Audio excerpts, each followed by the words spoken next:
Best part is taking some of the supports out. Simple to take the supports out. I'm just using a hammer here.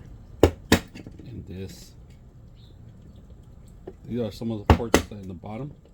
All right, let's put in the supports right here, the suction cups, and we have and burn off all this stuff. All right, now we have these suction cups that I bought on. All right, I bought online. Put them in there. If you guys can see that, we are gonna cover them up, but this is probably gonna be the hardest part, just putting it in. These are the 2 suction cups that are gonna be hanging in there. All right, you could do a mountain wall, but we're gonna do suction cups. It's a lot better, easier. You put them on any mirror, anywhere you want. As a drainage. Has we're gonna redesign this so you could have 3, and then we're gonna actually make it larger for a cup holder and cut these off too. So maybe 1 rack or so. So we're gonna redesign this too also. But today we're just gonna put it together and see how it looks and see the function of it and what you have to do with your 3D prints.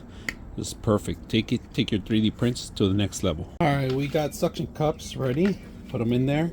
And we're gonna tie them up, and this is gonna be the hardest part right here, getting my sausage fingers in here. But even to the smallest work that we're gonna do here, so we're gonna see if this can actually fit in here, which I have a little tight area. I think it's gonna be an 8 right here. Yep, it's gonna be an 8 almost for sure. Let's go ahead and put the 9 in here, tight it up a little bit more. Let's see how that works. Right, we're gonna use our impact, but it's not supposed to be an impact, but still. Oh, we got it in there. Almost through.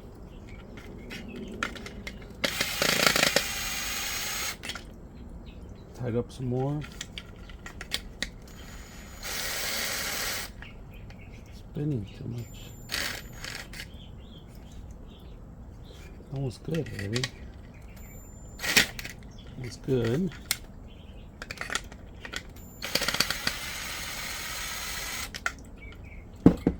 Can't get this one to work. All right, here's a practical theme. Suction cups, working well. Like I said, I'm gonna redesign this, but out of the box, when you want to print something useful, this is perfect. This is my sink. I have an extra sink that I'm gonna put my toothpaste in here, toothbrush. Very simple, creative. Hope you guys enjoy the video.